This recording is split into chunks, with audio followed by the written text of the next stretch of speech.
दंडवत गोविंद गुरु बंदो अभिजन सोए। पहले भये प्रणाम तिन नमो जो आगे होए। गुरु को कीजे दंडवत कोट कोट प्रणाम। कीट न जाने ब्रंग को यो गुरु करे आपो समान। सत साहिब।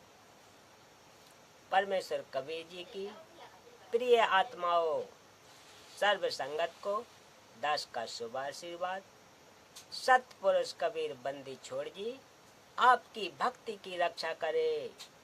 आपकी श्रद्धा परमेश्वर की भक्ति दान सेवा में आजीवन दृढ़ बनी रहे, ताकि आप इस दुखों के घर काल लोक से निकल सको। असंख्यों जन्म आपको कष्ट पर कष्ट भोगते हो गए हैं। अनेकों जन्मों से परमेश्वर कबीर जी आपको भक्ति पथ पर लगाकर शुभ कर्म करवाते रहे हैं। अब आपका अंतिम जन्म है इस काल लोक में। यदि आप मर्यादा में रहकर भक्ति दान सेवा करते रहे, यदि भक्ति दान सेवा कम भी बने तो इतनी हानि नहीं होती जितनी मर्यादा खंड करने से होती है। यदि आप मन लगाकर प्रथम मंत्र की 1 माला प्रतिदिन कर लोगे और 5 माला सतनाम व सार नाम की कर लोगे, यानी जब तक सार नाम नहीं मिलता तब तक सतनाम की 5 माला और सार नाम मिलने के बाद सार नाम की 5 माला मन लगाकर एकाग्रचित से कर लोगे। दान सेवा मन लगाकर सामर्थ्य से अधिक करो और मर्यादा में रहो तो आप सतलोक में बैठे समझना। यह दास रामपाल दास पुत्र स्वामी रामदेवानंद जी महाराज का वचन है। ब्रह्मांड पलट सकता है, सूर्य पश्चिम से उदय हो सकता है, परंतु दास का यह वचन नहीं पलट सकता। यदि अधिक नाम जाप करोगे तो बहुत अच्छा है। ऊपर बताए तो 5 मार्ग हैं। वजीफा के लिए घना स्मरण करना पड़ता है। यह भी ध्यान रखना है, विश्व की 7.5 अरब जनसंख्या में से एक दास को यह सत्य ज्ञान व यथार्थ मोक्ष मिले हैं। नामदान का आदेश हुआ है, यह कितनी अद्भुत बात है। आप बच्चे हो, कभी ऐसे विचार नहीं करते। आप तो अपने को ही नहीं पहचानते, दास का पहचानना तो आपके बस की बात ही नहीं। यह भी दास को ही बताना पड़ता है, तब आप समझ सकते हो।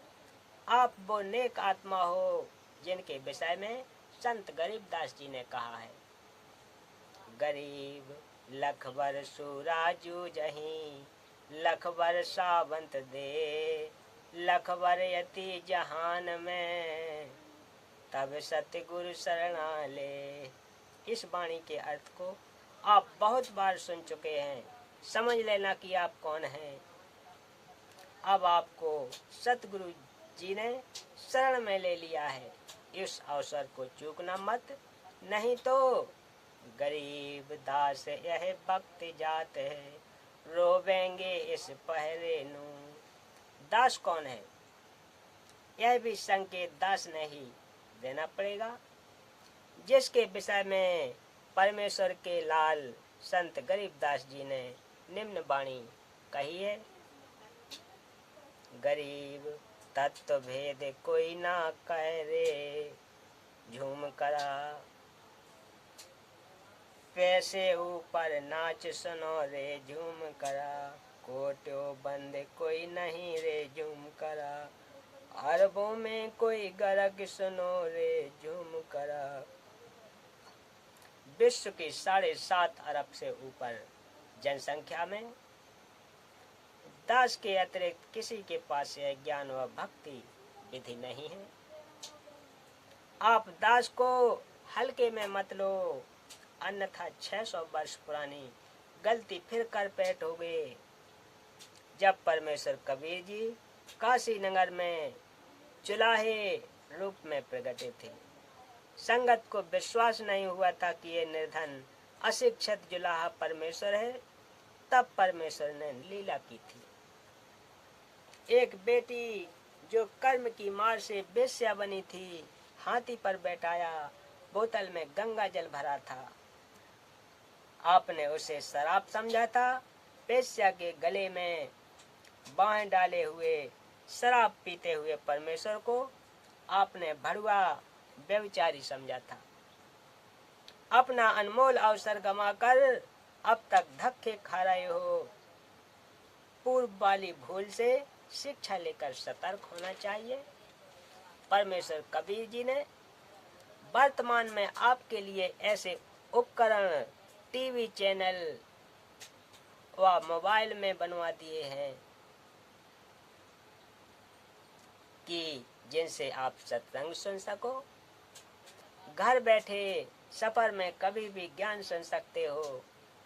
ज्ञान 1 नंबर का दास ने आपको बता दिया है, फिर भी आपकी बुद्धि विकसित नहीं होती है, तो दुर्भाग्य की व दुख की बात है। दास के पास कई बार शिकायत आती है कि कुछ भक्तजन व भक्तमती कहते हैं कि जो संदेश मैनेजमेंट भेजता है वह गुरुदेव का नहीं होता। कमेटी वाले अपनी ओर से डालते हैं, जो मैसेज हमें मिलता है वह भक्ति मार्ग में नहीं चलता। अब नहीं, वह नहीं, ऐसा क्यों है, वैसा क्यों है। गुरुदेव को मैनेजमेंट गुमराह कर रहा है, आदि आदि। इस शंका का समाधान इस प्रकार है। यदि किसी को लगे कि मैसेज आया है वह गुरु जी की आज्ञा से है या नहीं, इसकी जांच करनी आसान है। दास प्रतिदिन पुराने घर पर फोन करता है। आप दास के पुराने परिवार से जांच कर लिया करो कि यह मैसेज गुरुदेव जी की आज्ञा से है या नहीं। यदि उत्तर हाँ में है तो उसका पालन करो। रही बात यह कैसे वह कैसे, कभी वोट डालने का मैसेज, कभी किसी आरक्षण में समर्थन का मैसेज, आदि आदि, यह भक्ति मार्ग में नहीं चलता। यह उसकी जो ऐसा मानता है अज्ञानता है। वह तत्व ज्ञान से पूर्ण परिचित नहीं है। उसे ज्ञान अच्छी तरह समझना चाहिए या पुराने भक्तों की नकल कर लेनी चाहिए। ध्यान रखना चाहिए कि भाई जो गुरु वचन पर डट गए, कट गए फंद 84 के। एक उदाहरण पर्याप्त है दास के संकेत को समझने के लिए। गोपीचंद तथा भरतरी दोनों मामा भांजे थे। भरतरी जी गोपीचंद जी के मामा थे। दोनों राजा थे। प्रेरणा पाकर दोनों ने परमात्मा प्राप्ति के लिए राज त्याग दिया। परिवार में हाहाकार मच गई, परंतु पीछे फिरकर नहीं देखा। दोनों ने श्री गोरखनाथ जी को गुरु बनाया। गुरु जी से निवेदन किया कि गुरु जी कल्याण करो, मुक्ति का मार्ग बताओ। गोरखनाथ जी ने उनको दीक्षा दी, नाम जप करने के लिए कहा तथा राजस्थान प्रांत के अलवर शहर में राजा का किला निर्माणाधीन है। यदि तुम मुक्ति चाहते हो तो जाओ, उस किले के निर्माण में निःशुल्क मजदूरी करो। अपने खाने के लिए अन्न मजदूरी करना। जाइए। दोनों ने उसी वक्त गुरु जी के चरण छुए और लेकर कम्बल चल पड़े।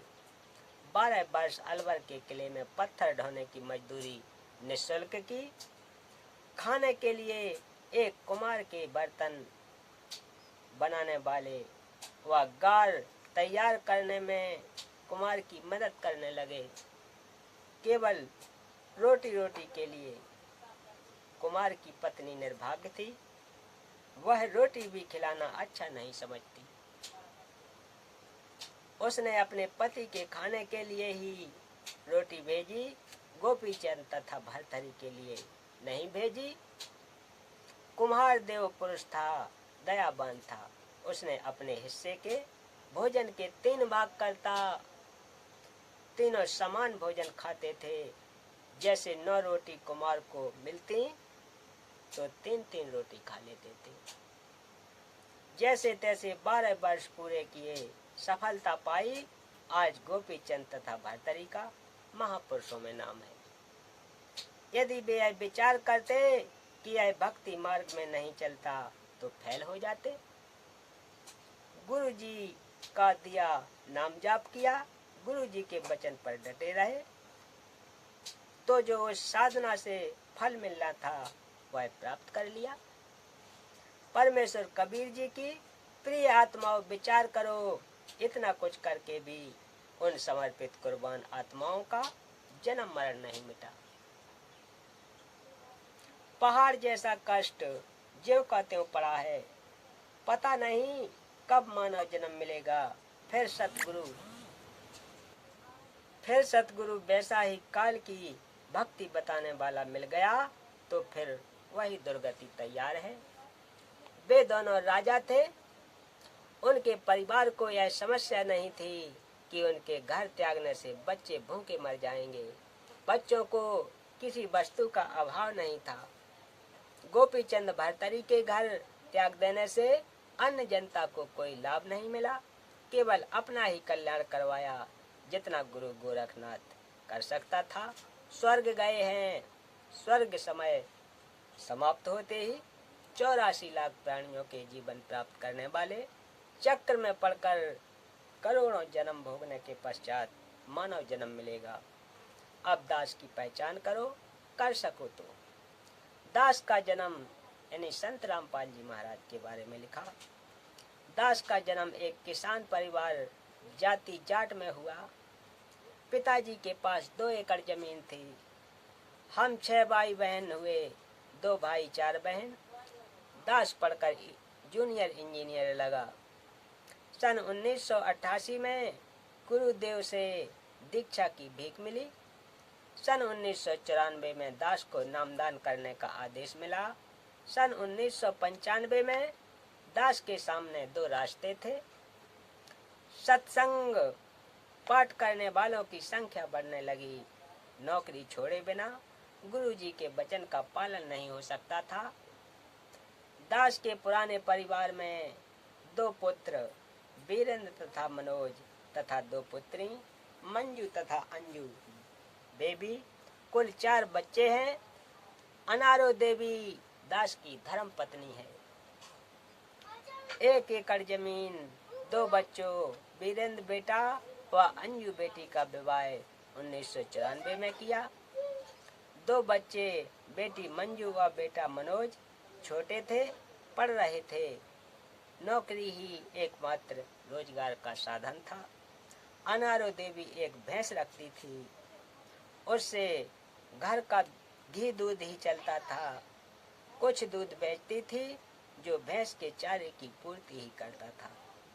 2 कमरे किराए पर चलते थे। कभी किराएदार आते, कभी खाली पड़े रहते थे। मई 1995 में दास 2 राहों पर खड़ा हो गया। एक तरफ गुरु जी का वचन, दूसरी तरफ 4 बच्चे और पत्नी की मौत। कई दिन ज्ञान मंथन करके गुरु वचन सुना।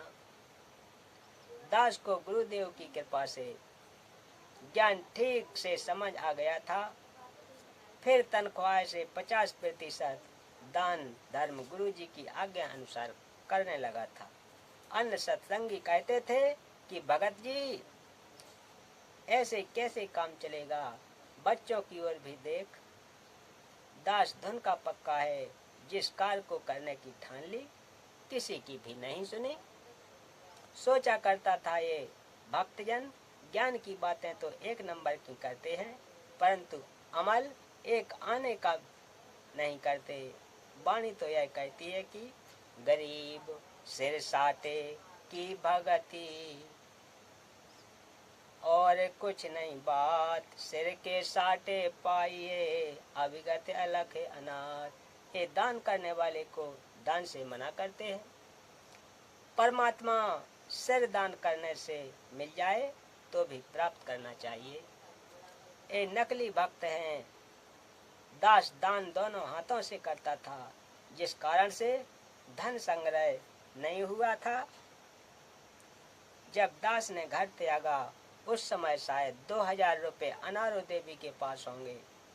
वे भी दास से छुपा कर रखे होंगे। मई 1995 में दास ने घर त्याग दिया और परमेश्वर की मजदूरी में लग गया। उसके बाद मुड़कर नहीं देखा पीछा फिर के, जिस कारण से आज ये सतगुरु का बाग लग गया। लाखों पुण्य आत्माओं को अपने परम पिता परमेश्वर कबीर की पहचान हो गई। आगे तो गिनती नहीं कितने जीवों का पहाड़ जैसा कष्ट, जन्म मरण का कहर समाप्त होगा। जिसका श्रेय पुराने परिवार को भी जाता है। गोपीचंद भरतरी के परिवार के सामने रोजगार की समस्या कतई नहीं थी, फिर भी बच्चों तथा पत्नियों ने रो रो कर कहर मचा दिया था। गोरखनाथ के डेरे में भी वापस लाने पहुंच गए थे। पुराने परिवार की दशा यह थी, दास के घर त्यागने के 1 या 2 महीने के बाद उस परिवार को भीख मांगकर खाना था। यह मुझे पता था, परिवार को नहीं था। फिर भी इन पुण्य आत्माओं ने आह तक नहीं की, अन्यथा हाहाकार मच जाती। परिजनों को बुलाते, रिश्तेदारी इकट्ठी कर लेते। हम किसके सहारे रहेंगे, क्या खाएंगे, दास को विचलित कर सकते थे। जिस कारण से मेरा जीवन तो नष्ट होना था, इस परिवार का भी मानव जीवन व्यर्थ जाता। आप संगत का आज यह जो बाग लगा है, यह नहीं चलता, आपका मानव जीवन नष्ट हो जाता। पुराने परिवार का आपके ऊपर जो बहुत बड़ा उपकार है, दास तो इस पुराने परिवार का सदा ऋणी रहेगा। यदि ये हाहाकार मचा देते तो ना आप सुखी होते, न दास मुक्त होता। यह सब बताने का दास का केवल इतना ही उद्देश्य है कि आप इस परिवार की स्नेह की दृष्टि से देखना, याद कर लेना इनके उपकार को। जब भी दिखाई दे तो यह कल्पना अवश्य करना कि ये उस परिवार के सदस्य हैं। दास के कहने का भाव यह नहीं है कि उनकी पूजा किया करना या माला डालकर सम्मान करना, नहीं, केवल इनके उपकार को न भूलना। इसी से पुण्य के भागी बन जाओगे। गोपीचंद तथा भरतरी ने घर त्यागा, न अपना कल्याण करवा पाए, न अन्य जनता को लाभ दे पाए। दास ने घर परमात्मा प्राप्ति के लिए नहीं त्यागा। आप पुण्यात्माओं के कल्याण के लिए एक परिवार, 2 बेटी छोड़ी थीं। लाखों परिवार, लाखों बेटे बेटी मिल गईं। वह परिवार भी परमेश्वर कबीर जी ने जिंदा रखा, वह भी फिर मिल गया। यानी वह भी भक्त बन गया तो अपना असली परिवार बन गया। सतलोक में बना रहेगा, नहीं तो यहीं पर 12 बाट हो जाना था। सर्व संगत से निवेदन है कि इस पत्र को अमर कथा मानकर सुरक्षित रखना। जब मन कॉल एजेंट परेशान करे, इसे पढ़ लेना। यहाँ पर यह बताना भी अनिवार्य है कि इस महान परोपकार में अपने अपने स्तर की सहायता प्रत्येक भगत भगतमती ने सिर धड़ की बाजी लगा कर की है। प्रत्येक का नाम लिखा जाए तो मोटा ग्रंथ बन जाएगा। आज भी सर्व संगत पूर्ण समर्पित है। कुछ भक्त जन विचलित होते हैं, उनके लिए संजीवनी का काम यह पत्र करेगा। मैनेजमेंट कौन है? आप में से भक्त हैं, दास की आज्ञा का पालन करते हैं। दास रात कहता है तो वे रात कहते हैं, दिन कहता है तो दिन। आपकी ओर से अपनी ओर से कुछ नहीं कहते। वे तत्व ज्ञान से पूर्ण परिचित हैं। वे समझते हैं कि गुरु जी की आज्ञा को अनदेखा करना नरक में गिरने के समान है। बोलिए सतगुरुदेव की जय।